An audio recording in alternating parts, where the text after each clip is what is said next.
মানব জাতি কবর থেকে উঠবে উলঙ্গ অবস্থায়। মানব জাতির দেহের মধ্যে কোনো কাপড় থাকবে না, তার পায়ের মধ্যে কোনো জুতা থাকবে না। খতনাবিহীন অবস্থায় মানুষগুলা কবর থেকে উঠবে। আম্মা জান আয়েশা বলেন, ইয়া রাসূলুল্লাহ, আর-রিজালু ওয়ান-নিসাউ জামিআ ইয়ানজুরু বা'যুহুম ইলা বা'য। ইয়া রাসূলুল্লাহ, হাসরের ময়দানে কোটি কোটি নারী পুরুষ একত্রিত হবে, আমার আল্লাহ উলঙ্গ করে উঠাবেন। বড়ই লজ্জার কথা, নারীরা কি পুরুষের দিকে তাকাবে না, পুরুষরা কি নারীর দিকে তাকাবে না? আল্লাহু আকবার। আল্লাহর নবী বলেন, ইয়া আয়েশা, হে আয়েশা, আল আমরু আশাদ্দু মিন আইয়ানজুরা বা'যুহুম ইলা বা'য।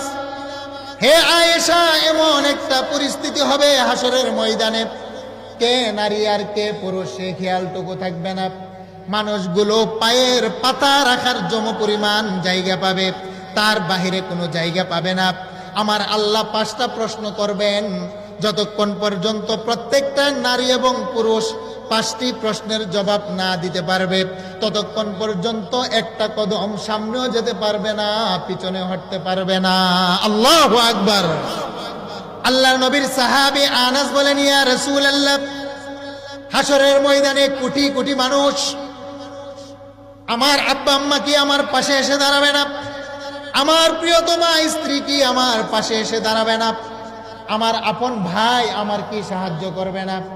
আল্লাহর নবী আমার আল্লাহর কুরআনুল কারীম তেলাওয়াত করে শুনিয়ে দিলেন, ইয়াউমা ইয়াফিরুল মারউ মিন আখি ওয়া উম্মিহি ওয়া আবি ওয়া সাহিবাতিহি ওয়া বানি। আল্লাহ বলছেন, মা তার সন্তান থেকে সেদিন পলায়ন করবে, সন্তান তার মা থেকে পালিয়ে যাবে, বাবা সন্তান থেকে পালাবে, সন্তান বাবা থেকে পালাবে, স্বামী স্ত্রী থেকে লুকিয়ে যাবে, স্ত্রী স্বামী থেকে লুকিয়ে যাবে। লা ইয়াসআলু হামিমুন হামিমা ইউবাসসিরুনহুম। বন্ধু বন্ধু থেকে সেদিন পালিয়ে যাবে, একজন আরেকজনের কোনো উপকারে আসবে না। আল্লাহর নবীর সাহাবী বলেন, ইয়া রাসূলুল্লাহ, সেই কঠিন ময়দানে আমরা আপনাকে কোথায় তালাশ করব?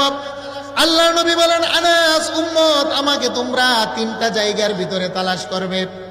আলাস সিরাত, 1 নাম্বার হলো ফুল সিরাতের কিনারায় আমাকে তালাশ করবে। আল্লাহু আকবার। সাইয়েদনা আনাস বলেন, ফা ইল্লাম আলকাকা আলাস সিরাত, ইয়া রাসূলুল্লাহ, ফুল সিরাতের কিনারায় গিয়ে যদি আপনার মুলাকাত না পাই আমরা কোথায় যাব? নবী বলেন, আনাস, আমাকে তোমরা মুলাকাত করবে, তালাশ পাবে আমাকে মিজানের কিনারায়। ইয়া রাসূলুল্লাহ, মিজানের কাছে গিয়ে যদি আপনার মুলাকাত না পাই কোথায় যাব?